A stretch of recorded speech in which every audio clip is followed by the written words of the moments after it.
Disneyland here, folks. The Cincinnati Zoo. You couldn't get them to raise anything for the zoo at this point, but they did at that time. They thought that was a fine idea. I think a lot of them thought anything to get out of school for a day, but regardless, he made these cans with the places to put the money. He made them, and he made a bunch of them. My mother made them. Your mother made them. Wonder what inspired her. Could have been the son. Could have been the son, could it? You did her just like you did me. You grabbed her and made her work, right? So this all happened. And I'll be darned if we didn't raise, with that effort, some $5,000. And we bought the Hance property. Then we decided, hey, my gosh, look what we've done. Amazing. Let's go to Franklin, give it to them, and things will really start rolling. Now, he's been talking about Kincaid State Park and all that's just clutter. It's true, and it happened, but it's clutter. Because our focus was on Big Boone. But they didn't want the gift. They looked the gift horse in the mouth. They said, no, we don't want it. We couldn't believe that. Well, they had the Henry Ward attitude of it has to pay for itself. Finally, with the effort and influence that you don't need to hear about, they took it. And Big Bone before that was a village.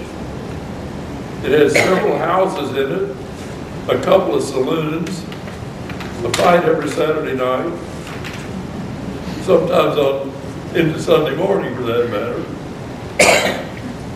Big Bone was really almost like a frontier town. It was Boone County's version of Deadwood, South Dakota. Now there were some really fine people that lived there, I don't mean that, but it was kind of understood that if you went to Big Bone, nobody bothered you and you could raise some hell. Now if we go back far enough, and I'm not going to do this because this is going back too far. At one time, Big Bone was a classy place and had a fine hotel, and it had mineral water to be enjoyed by wealthy people who got off of trains and took the stagecoach and or buggies into Big Bone, spent a lot of money and thought they were getting cured, and everybody was happy with that. If you go back that far, my great-grandmother,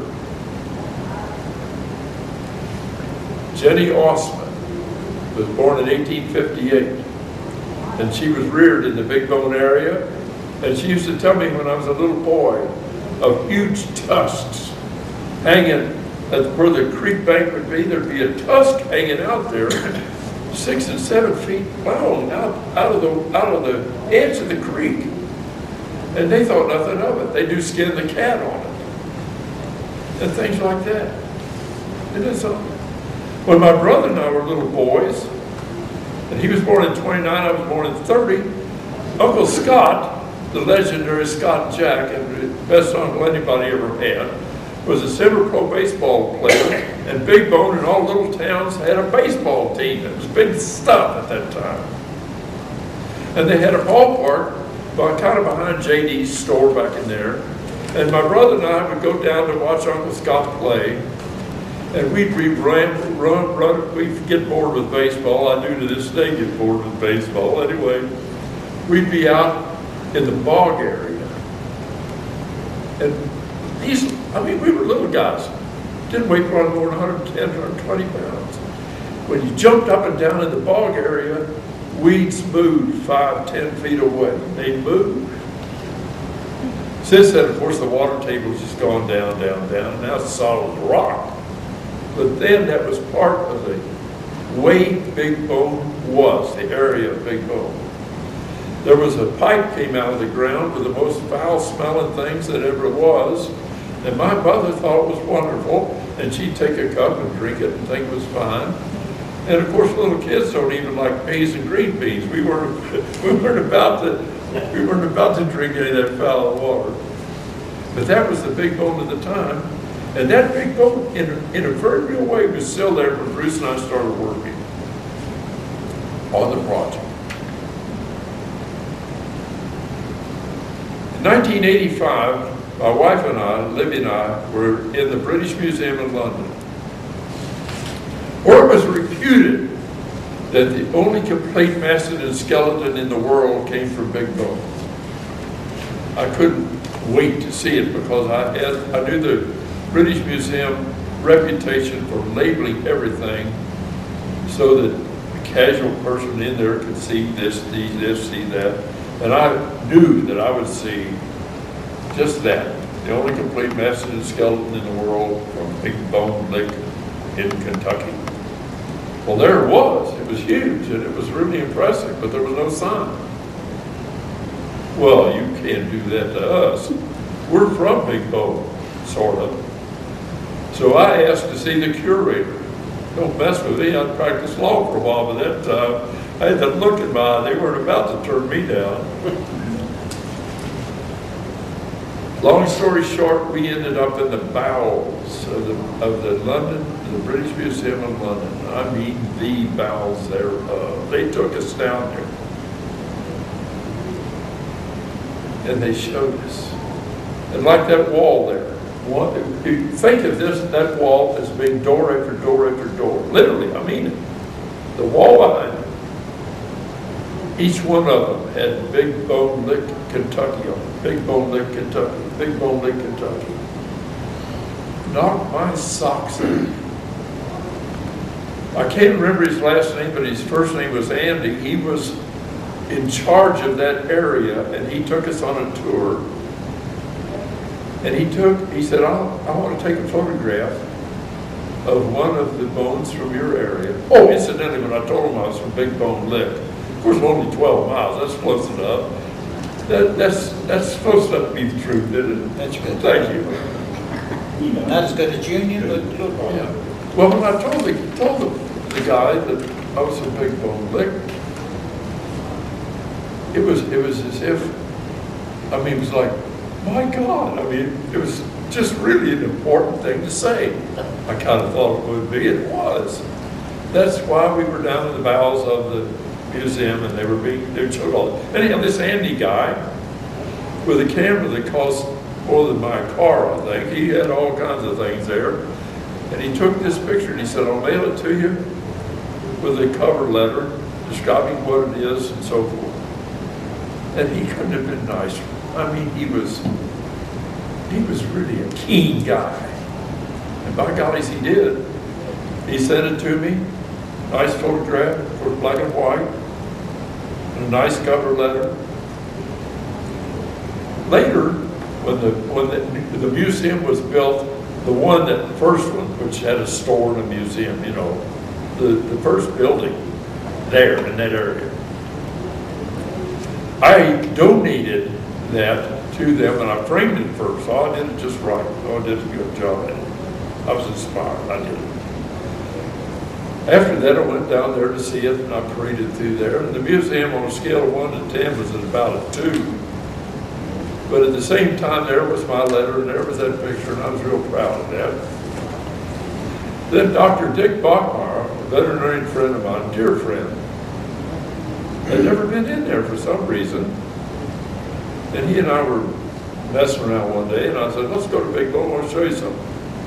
Because Dick, a neat guy that understood things like paleontology and such. And we went in there, and that thing was gone. It wasn't on the walls. So I got in touch with the superintendent of the park, didn't know what I was talking about. I haven't seen it. That gets kind of discouraging, doesn't it? But since then, I think things have gotten better and better and better. And I was through the dedication of what we call the new museum. Now we're talking about even another one, are we not, or something? But the evolution of all this happened to the point of where now, when I camp at the campsites, and I camp a lot just for the fun of it, or when I am involved in a picnic or a little family reunion and we're down there in the bottomland and we're so pretty, I kind of say to myself, is this real? Because folks, to you all who've always seen it there, A lot of you just kind of took it for granted as well you should. But it's like my grandchildren take it for granted I-75. They think it's always been there. It weren't so, folks. If it were not for Bruce Ferguson, it would not be there. I was just like a tool in a toolbox. He was the master carpenter who reached for the tool, and I was the tool. That's all I was. I gave it what it needed, and I did what needed to be done, but he deserves the credit. It's just that simple, so don't argue with me. Okay, thank you, folks. That's what I had to say. Okay, and with that, ladies and gentlemen, we're happy to conclude the evening because I think it's been said. How about questions? Oh, okay, and I donate, Don, you're in charge of all this material. Asa went ecstatic over this old photo that was done. Yeah, I want to copy that. And, I guess we can tell them about it. Oh, yeah. I'm glad you're getting there because it's not that a half a dozen people aren't as able as you, but you I know and I trust completely. Yes. I got a question back when the campground came into the park and they developed the lake. Did that occur after the 14 acres? That was additional property, wasn't it? And how did the state buy that? The campground was not included in the original acreage at all. No. It was a dream. Yeah. Did we have to get private money to buy that property as well, or No. did the state go ahead with it? They, once we got enough land, and right now, it's been too long ago to remember just how much land we were able to acquire with those options. But once we took like 30, 40 acres, dumped it on them, they were stuck. They had to take it. And they had to do something with it, and fortunately, our state representatives and our state senators. Henry Ward was gone. Henry Ward was gone, and the guy who said, you gotta make money or we don't mess with parks. And finally, there started to become the professorial crowd. Ellis Crawford was good at stimulating people that said, there's value here to our young people, to all of our people, to our history. Where else are you going to find Thomas Jefferson sending William Clark to Boone County after he got back from not finding any mastodons in his trip to the Pacific Ocean? Okay, and the interest, scientific, there went through the scientific phase, I guess you'd say, or realization that there is something more valuable than a ballpark, a golf course, or a lodge. Right.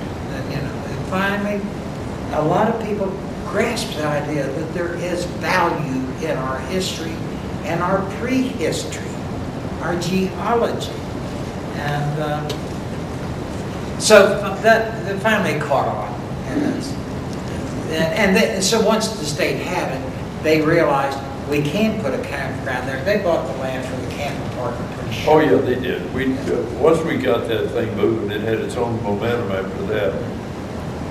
Thank goodness. I think in the archives there's a picture that they had taken a picnic table and stuck it down there, and a little sign says "Welcome to Big Bone State Park," and that's all they had down there.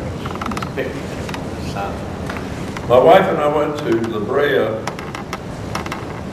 It's frequently said the La Brea tar pits, but that's redundant because that's what it means to begin with. And in a way, I felt it was superior